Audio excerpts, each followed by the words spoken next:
Yes, salut Adrien. Bon, forcément, belle nage, bien aligné, franchement, ça passe bien presque sous la surface de l'eau, mais là-dessus, c'est vachement intéressant avec la nuque à plat. Donc ça, c'est le bon point. Enfin, il n'y a pas que ça hein, comme bon point, t'inspires bien, ça se place bien en projectile là-dessus, ça c'est nickel, ça tourne bien les épaules, ça engage bien devant. Par contre, on a des choses à faire au niveau des appuis. Le point le plus important, il va vraiment être là-dessus. Tu vois, en termes de rythmique, je trouve que tu accélères, comme je te l'ai dit, hop, tu fais ton catch, t'accélères très fort rapidement, et du coup, sur la fin, il y a un peu moins de vitesse. Alors que l'idée, c'est vraiment de pousser l'eau de manière progressive en accélération en direction des pieds pour réussir à se propulser de manière la plus efficace et la plus efficiente possible ensuite en direction vers l'avant. Donc pour le faire, il y a déjà cherché à être un peu plus progressif aussi dans l'expiration, mais il y a aussi cherché à avoir un meilleur catch parce que regarde, si on regarde ce qui se passe à droite, on va revenir un petit peu. Si on regarde ce qui se passe à droite, là tu as fini ton catch, là tu commences à tirer. Tu vois, t'es pas nickel, on va dire que c'est construit à 80%, ou 70, 75, peu importe, mais tu vois l'idée. On va chercher plus de flexion sur ce bras-là pour que ta main vienne vraiment se mettre à la verticale, ici, de ton coude, donc perpendiculaire à la surface de l'eau, pour réussir forcément à prendre quoi? À prendre plus de masse d'eau. Et le fait de prendre ton temps au début sur toute cette partie avant du mouvement, en avant la ligne des épaules, forcément derrière, en fait, tu vas accélérer plus progressivement. En tout cas, ça peut aider à accélérer plus progressivement. C'est pas la seule chose, comme je t'ai dit, on peut travailler aussi sur l'expiration. Mais l'idée, c'est de te donner plusieurs pistes en fait pour que tu trouves celle qui te convient le plus en termes de sensation. Sachant que quoi qu'il arrive, de toute façon, le travail en prenant le temps sur le catch comme on l'a pu le faire, mais il va te servir de toute façon à construire le meilleur catch à droite et aussi à gauche, parce que ça va être un point aussi super important.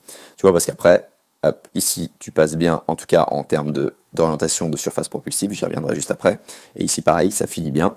Le bras, il est très proche du corps, voire en contact sur le niveau du bras à côté de l'épaule. Donc là-dessus, pareil, ça pousse bien, ça finit bien de pousser, il y a l'expiration comme il faut. Donc ensuite, on change de vue pour regarder ton bras gauche, justement par rapport à la prise d'appui, par rapport au catch. Moi, tu vois, pour mon bras gauche, même si tu le sens moins bien, ça fléchit un peu plus. Que ça parte ici au niveau du poignet, ça t'aide à activer ces muscles-là. J'ai, on va dire, 10% des gens, 10% des nageurs que ça peut aider. Donc là-dessus, il n'y a aucun souci. À partir du moment où tu vois, ensuite, tu arrives à trouver une orientation quand même avant-bras-poignet cohérente. Donc en fait la flexion totale elle est partie, ou elle est presque partie. Là-dessus, tu vois, tu remets ta main ici correctement, donc il n'y a aucun problème pour moi par rapport à tout ça. Cherche à avoir le coude si possible encore plus loin devant, parce que ce qu'on a fait en dehors de l'eau me fait dire que tu peux vraiment gagner des centimètres, et si tu gagnes ne serait-ce que 2, 3, 4, 5 centimètres sur le trajet après entier, tu vas en gagner 10, 15, voire 20 en mettant la bonne accélération, l'accélération qu'il faut progressive vers l'arrière. Donc ensuite, toujours sur les appuis, je vais te parler de la position clé numéro 2, parce que là, ok, le catch, tu as la main à la verticale de ton coude, même si tu peux le faire plus loin devant. Donc ça, c'est un truc, en tout cas presque à la verticale de ton coude. Ça, c'est un truc vraiment bien fait, donc ça part légèrement à l'extérieur, il n'y a aucun problème, c'est tout à fait logique.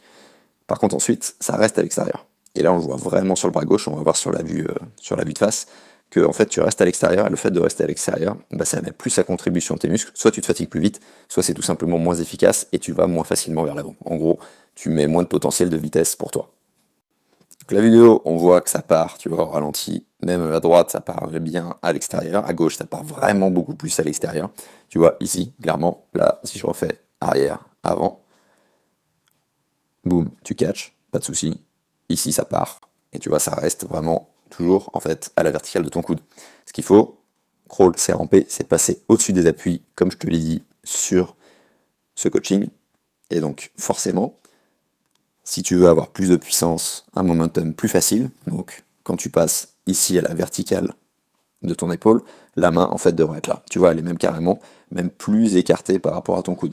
L'idée, c'est de simplifier tout ça pour avoir plus de force d'un. Donc les surfaces propulsives, ça changera pas grand chose parce que tu es bien orienté, mais tu auras beaucoup plus de facilité à accélérer l'eau, ça sera beaucoup plus simple. Donc tu dépenseras moins d'énergie, ou alors tu pourras en mettre plus. Et ça, c'est exactement ce qu'on veut. Vu que toi, tu veux passer du 4,45, 4,46 au 400, au moins de 4,40, voire 4,30, franchement, rien que tu vois ce bras-là qui part bien, déjà ça devrait bien t'aider en termes de sensations. Bon, on va refaire de toute façon, je vais t'envoyer ce qu'on a fait sur le stage.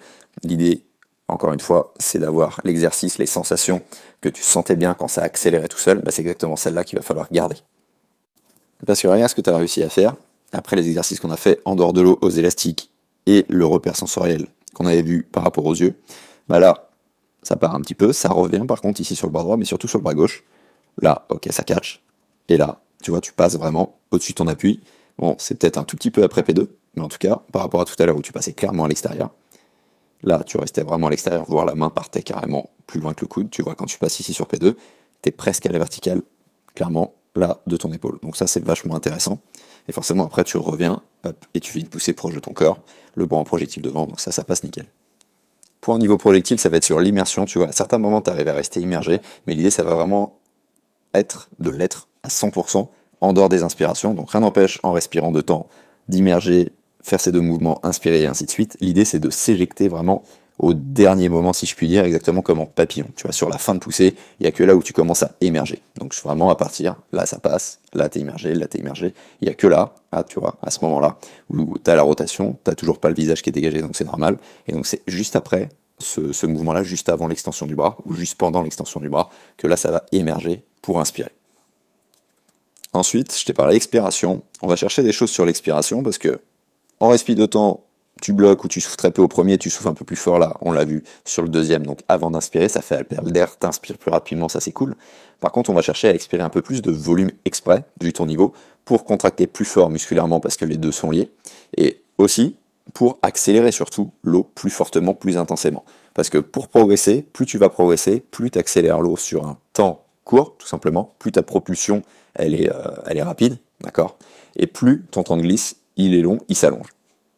Donc d'où l'idée très simple d'être toujours plus projectile parce qu'on le laisse 100% du temps, et d'être toujours plus propulsif et d'avoir toujours des bonnes surfaces propulsives et de vraiment réussir à accélérer l'eau de plus en plus intensément, parce que plus tu le fais, plus tu glisses derrière. Alors que un débutant, il se propulse pendant très longtemps, mais il se propulse pas très vite, et du coup il glisse très très très peu. Donc pourquoi je te dis tout ça, c'est que je sais que quand tu progresseras, quand tu seras à 4,35, 4,30, ça va accélérer plus fortement. Et ce travail d'expiration, il va te faire pousser l'eau forcément plus intensément. Et ça va aussi t'obliger à inspirer aussi plus rapidement. Et donc à muscler tes muscles expiratoires et tes muscles aussi inspiratoires. Donc là, on était sur le travail du catch. Donc tu vois qu'il était vraiment bien fait. Le regard, il était fait exprès là pour ceux qui regardent la vidéo, vu que je vais sûrement la mettre sur YouTube. Et donc continue comme ça, tu sais le faire. C'est un bon repère, les repères visuels. Et de toute façon, ce que tu as compris, ce que tu as ressenti, tu continues comme ça. Si toi aussi tu cherches un crawl vraiment plus en glisse avec un exercice que recommandent les milliers de triathlètes qui l'utilisent en ce moment, l'exercice de la paume magique, je te mets le lien en description, lien vers une semaine d'entraînement offerte avec 3 exercices en vidéo dont la paume magique. Je te laisse découvrir tout ça et je te dis à très vite.